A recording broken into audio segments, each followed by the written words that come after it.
Hello hi అండి నమస్తే welcome back to mummies kitchen. ఇవాళ స్పెషల్ రెసిపీ వచ్చేసి చాలా టేస్టీగా సింపుల్గా బీన్స్ ఫ్రై ఎలా ప్రిపేర్ చేసుకోవాలో చూపించబోతున్నాను. ఒక మంచి టేస్టీ బీన్స్ ఫ్రై ప్రిపేర్ చేయాలంటే ఇలా ఒకసారి ట్రై చేయండి. చాలా అంటే చాలా బాగుంటుంది. ఈ బీన్స్ ఫ్రై వచ్చేసి రైస్, రోటీ, చపాతీ ఎందులోకైనా బాగుంటుంది.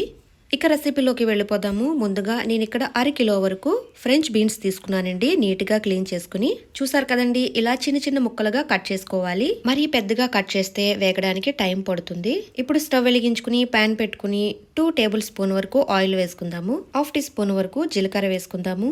అలాగే 1/2 టీ స్పూన్ వరకు ఆవాలు వేసుకుందాము. వీటిని చక్కగా ఫ్రై చేసుకున్న తర్వాత మీడియం సైజు ఉన్న ఒక ఉల్లిపాయ తీసుకుని సన్నగా కట్ చేసుకుని వేసుకోవాలి.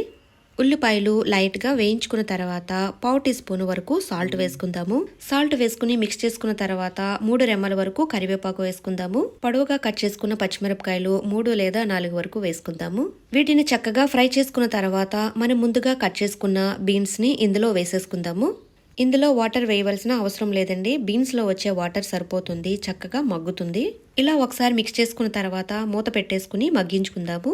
ఇప్పుడు మసాలా ప్రిపేర్ చేసుకుందాము. ఒక మిక్సీ జార్ తీసుకుని 4 లేదా 5 వరకు ఎండుమిరపకాయలు వేసుకుందాము. అలాగే ఎండు కొబ్బరి లేదా పచ్చి కొబ్బరి 1/2 కప్పు వరకు వేసుకుందాము. కొద్దిగా అల్లం ముక్కలు వేసుకుందామండి, కట్ చేసుకున్నవి. చిన్నవి కాబట్టి వెల్లుల్లి రెబ్బలు 8 వరకు వేస్తున్నాను. పెద్దవైతే 5 వేసుకుంటే సరిపోతుంది. ఇప్పుడు ఇందులో 1/2 టీ స్పూన్ వరకు కారం వేసుకుందాము.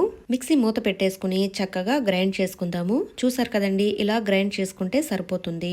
ఇలా పొడి చేసుకుని వేయడం వల్ల ఫ్రైకి మరింత టేస్ట్ వస్తుందండి. ఇలా మగ్గించుకున్న బీన్స్లో 1/2 టీ స్పూన్ వరకు పసుపు వేసుకుందాము.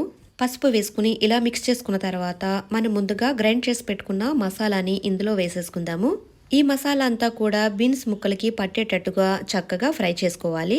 ఇలా 2-3 నిమిషాలు ఫ్రై చేసుకున్న తర్వాత మనం వేసుకున్న కొబ్బరి మసాలా అంతా కూడా బీన్స్ ముక్కలకి పట్టి మంచి స్మెల్ వస్తుందండి. మీకు కావాలంటే సన్నగా కట్ చేసుకున్న కొత్తిమీర కొద్దిగా వేసుకుని మిక్స్ చేసుకోండి, టేస్ట్ బాగుంటుంది. చూసారు కదండి, ఎంతో టేస్టీగా ఉండే బీన్స్ ఫ్రై చక్కగా ప్రిపేర్ చేసేసుకున్నాము. ఇప్పుడు ఒక బౌల్లోకి తీసేసుకుని సర్వ్ చేసుకుందాము. వేడివేడి అన్నంలో ఈ బీన్స్ ఫ్రై వేసుకుని తిన్నామంటే చాలా బాగుంటుందండి. ఇక లేట్ చేయకుండా ఈ రెసిపీని మీరు కూడా తప్పకుండా ట్రై చేయండి. రెసిపీ నచ్చితే కనుక లైక్ అండ్ షేర్ చేయండి, సబ్స్క్రైబ్ చేసుకోండి. మరిన్ని స్పెషల్ వీడియోస్ కోసం బెల్ ఐకాన్ ప్రెస్ చేయండి. Thank you for watching mummies kitchen Telugu.